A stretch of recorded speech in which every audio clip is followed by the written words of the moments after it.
আসসালামু আলাইকুম সুপ্রিয় দর্শক বিন্দু, আপনাদেরকে আজকে আমি আমার ফার্মের যে ভাবে মুরগি পালন করতে হয়, কিভাবে মুরগি পালন করলে আপনি অল্প খরচে লাভবান হতে পারবেন, এই বিষয়ে আপনাদেরকে আমি কিছু পরামর্শ দিব। আসলে মুরগি তো সবাই পালন করে, দেখবেন অনেকে বেশিরভাগ মানুষ বলে যে ব্রয়লার মুরগি পালন করে নাকি লস হয়। আসলে আমি লসের কিছু দেখি না। তো আপনারা যদি আমি যেভাবে বলি এইভাবে যদি মুরগি পালন করেন তাহলে আপনারা লসের সম্মুখীন হবেন না। তো দেখতেছেন আমার ফার্মে যে মুরগিগুলো আছে, দেখছেন খুবই চাঞ্চল্য এবং খুবই সুস্থ সবল, আলহামদুলিল্লাহ, আল্লাহর কাছে লাখো কোটি শুকরিয়া। তো আপনাদেরকে আমি প্রথমে বলি, যখন ব্রুডিং করবেন,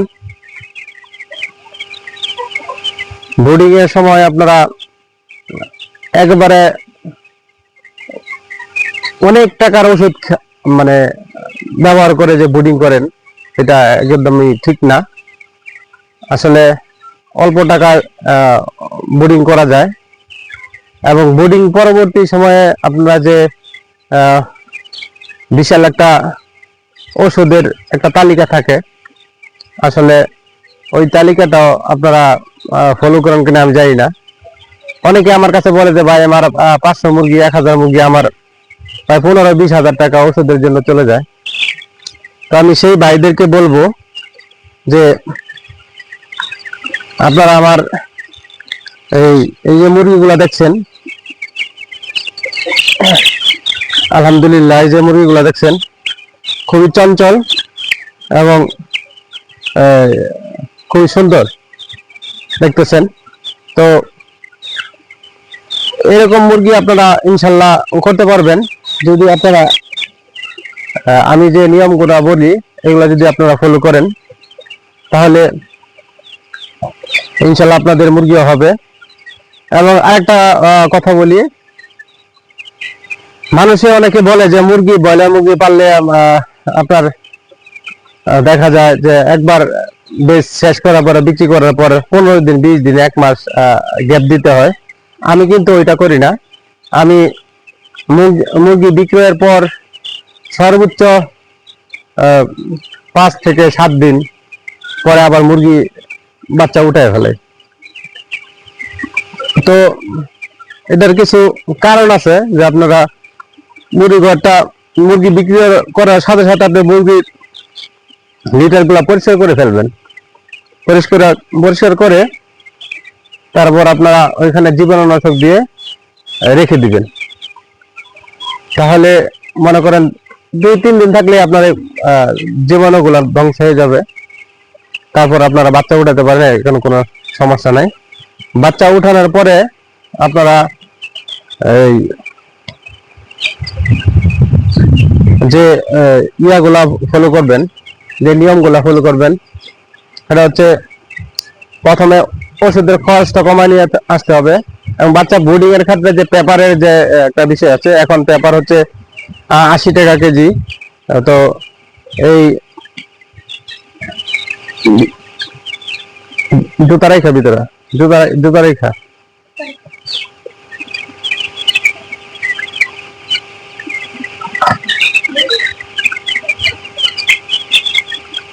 তারপর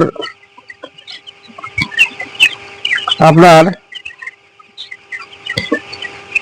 এই যে আপনার মুরগি যে ডিঙ্কার যে পানির ব্যবস্থাপনা, এগুলা সঠিকভাবে করতে হবে।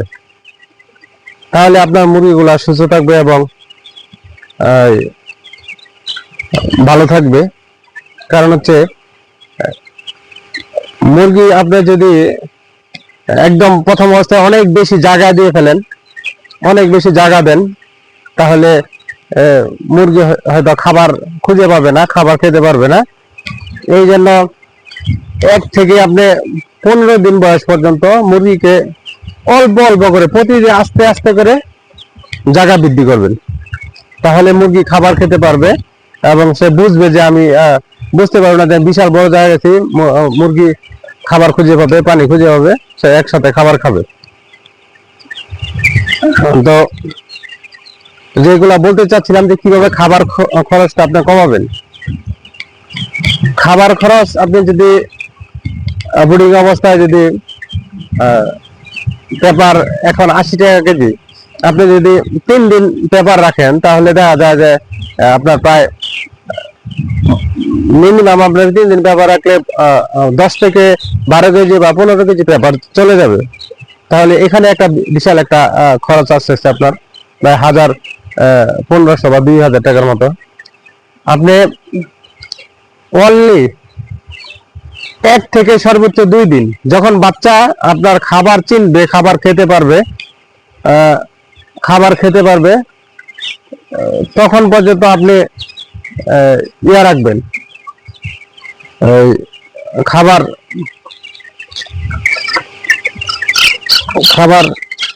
খেতে পারবেন। এই যে একটা আমার বাচ্চা, এটা পানিতে খাবার খাওয়া অবস্থা মনে হয় ভিজে গেছে, তো এই জন্য এগুলা একটু খেয়াল রাখতে হয়। খাবার খাওয়া অবস্থা মনে হয় ভিজে গেছে, এই জন্য অন্য বাচ্চাগুলা এটাকে করতেছে, ডিস্টার্ব করতেছে।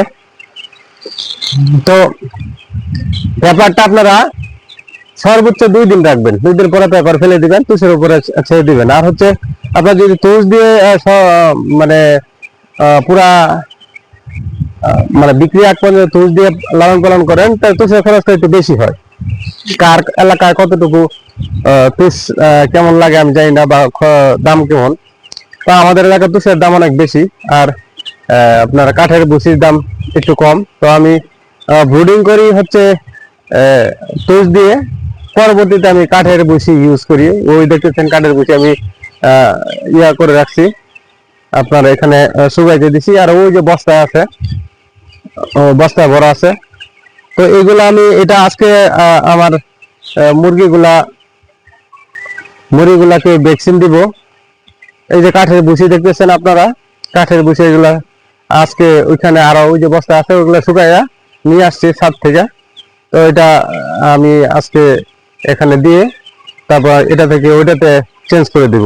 আর মোট কথা হচ্ছে আপনারা যখন ছোট বাচ্চা থাকবে 1 থেকে 15 দিন বয়স পর্যন্ত লিটারের মধ্যে সর্বোচ্চ 2 দিন রাখবেন।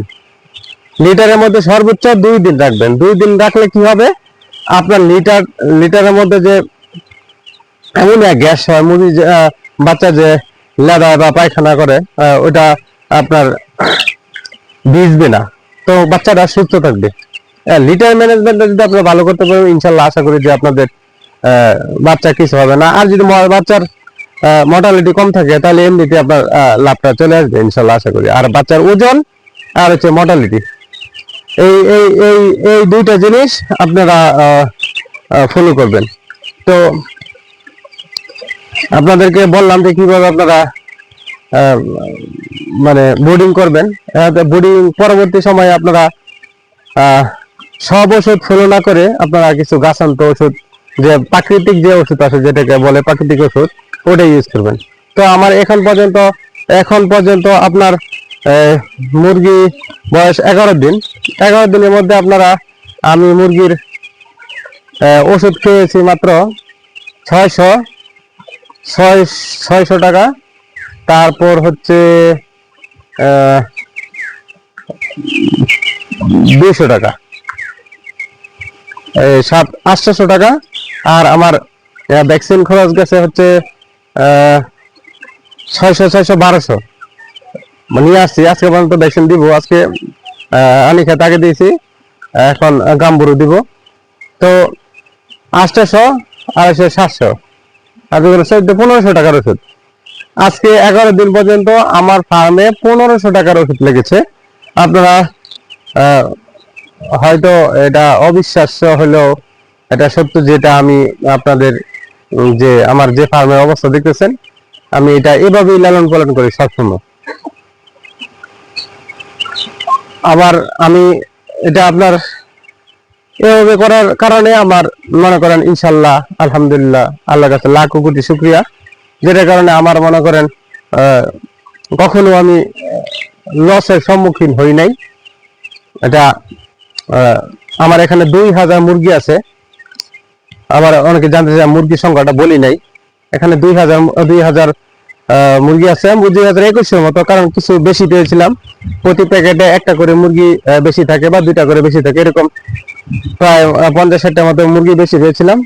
তো আমার ফার্মে মর্টালিটি সংখ্যা আজকে পর্যন্ত 10টা বাচ্চা মারা গেছে।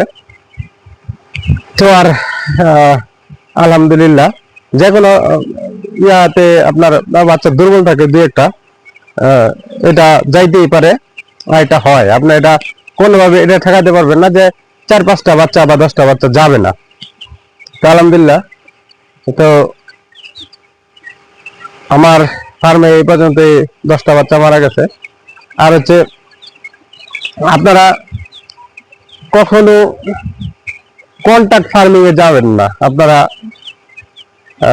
যদি টাকা থাকে আপনাদের কাছে, তাহলে আপনারা টাকা দিয়ে নিজে ফিড কিনে, যে কোনো কোম্পানির সাথে কথা বলে নিজে টাকা দিয়ে ফিড কিনে না খাওয়াবেন, তাহলে কি হবে, প্রতি বস্তায় 200 থেকে 300 টাকা আপনাদের সেভ হবে। আপনার যদি 300 টাকা সেভ হয়, আপনি 1000 মুরগি 50 বস্তা খাবার খাওয়াইতে হবে, তাহলে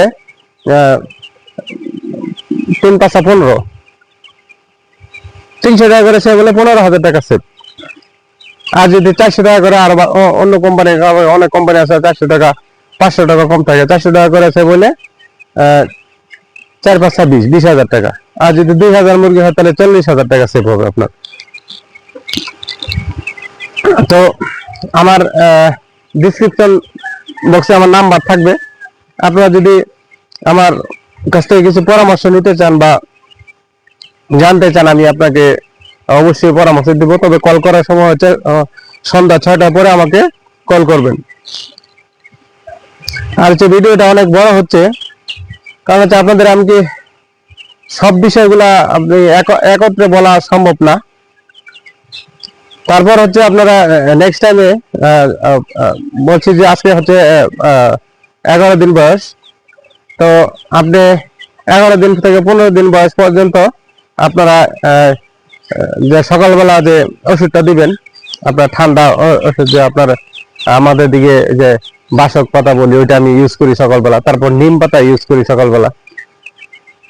এই বাসক পাতা আমি ইউজ করি, আবার নিম পাতা ইউজ করি। এটা দিয়ে আমি ঠান্ডা এবং ইয়ার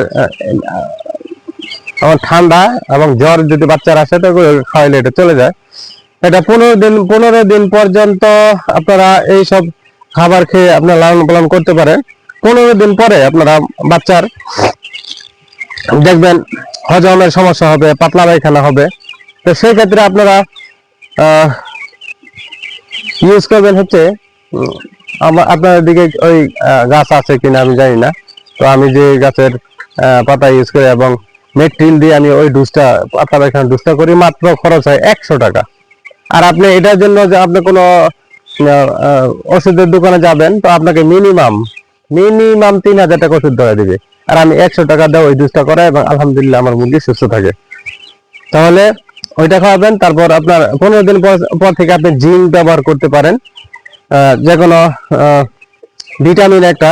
তো আমি জিঙ্কটাকে ইয়া করতেছি। জিঙ্ক খাওয়াইলে আপনার মুরগির পেটের ইয়াগুলা ভালো থাকে এবং হজম শক্তি ভালো থাকে।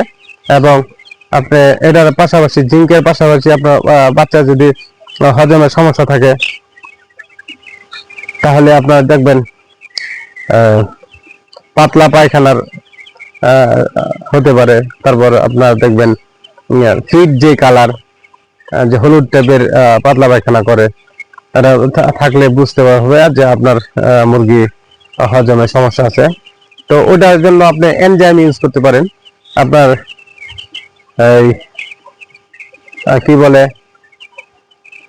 এনজাইমের সাথে আপনারা জিঙ্ক ব্যবহার করবেন, তাহলে আপনার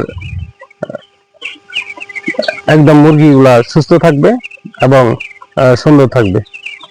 তো আশা করি বুঝতে পারছেন।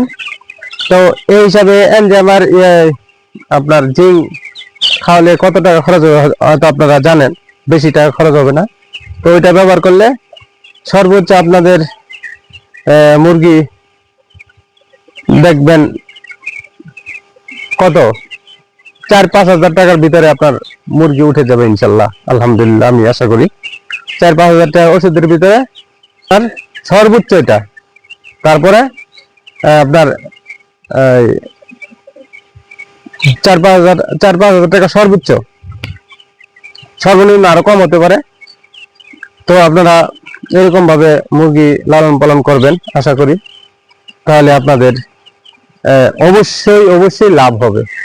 আর যদি এরকম ভাবে মুরগি লালন পালন করে কেউ যদি বলেন যে আপনাদের লাভ হয় নাই, তাহলে আমার সাথে যোগাযোগ করবেন, ইনশাল্লাহ আমি এটার জবাবদিহিতা করবো। কারণ যেভাবে বলছি, ওষুধ খরচ কমায় আনতে হবে, ফিড খরচ কমায় আনতে হবে, লিটার খরচ কমাইতে হবে, এবং মুরগি সুস্থ থাকে, যে মর্টালিটি যে না হয় ওইরকম চিন্তা ভাবনা এবং জেনে শুনে বুঝে তারপর ফার্মিং, 1 টাকা লস বলতে কোনো শব্দ থাকবে না, ইনশাল্লাহ লাভ হবে। ভাই আপনারা যা বলেন যে আমার লস হয়, এটা করে এটা করে, আসলে আপনারা হয়তো যে অনেক টাকা দিয়ে ফিড কিনেন, তারপর বাচ্চা কিনেন অনেক টাকা দিয়া, আপনি 10টা বা কোম্পানির সাথে কথা বলবেন, কথা বলে একটা যে কোম্পানির বাচ্চা মানে ভালো এবং এ গ্রেডের বাচ্চা, ওই বাচ্চাটা নেবেন। তাহলে আপনার বাচ্চা গ্রোথ আসবে এবং বাচ্চা ভালো থাকবে এবং আপনার মর্টালিটি কম হবে, তাহলে আপনি লাভবান হবেন। আর মনে করেন বাচ্চা কম টাকা বাচ্চা পেয়ে আবার এরকম বাচ্চা নিয়ে আসেন না সি গ্রেডের বা বি গ্রেডের, যেটা মনে করেন মর্টালিটি বেশি হয়, ওজনে আসবে না, এরকম না ভাই। ভালো কোম্পানি দেখে এক গ্রেডের বাচ্চা, আর বাচ্চা নেওয়ার সময় হুড়াহুড়ি করা যাবে না যে আজকেই আমার লাগবে, এরকম না। যে বলে রাখবেন যে বাচ্চা যেদিন কম টাকা মানে প্রাইস কিন্তু সবসময় একরকম থাকে না, উঠানামা করে, যেদিন একটু কম হয় ওদিন নিবেন। যে আমার একটা চাহিদা দেখাবেন না, চাহিদা কম দেখাবেন, আর যদি কম থাকে ওই দিন আপনারা বাচ্চা নিবেন। তো এইভাবে ফার্মিং করুন ভাই, তো আশা করি আপনারা লাভবান হতে পারবেন। তো আপনাদের কাছে আমি মাদার এগ্রো ফার্ম চ্যানেল থেকে আপনাদের ভিডিওটা করতেছি। আসলে এই চ্যানেলটাকে আপনাদের যদি ভালো লাগে, তাহলে আপনারা সাবস্ক্রাইব করবেন এবং পাশে থাকবেন। আর যারা ইতিমধ্যে সাবস্ক্রাইব করেছেন তাদেরকে ধন্যবাদ এবং শুভেচ্ছা। তো আজকের মতো বিদায় নিব, সবাই ভালো থাকবেন, সুস্থ থাকবেন। আসসালামু আলাইকুম।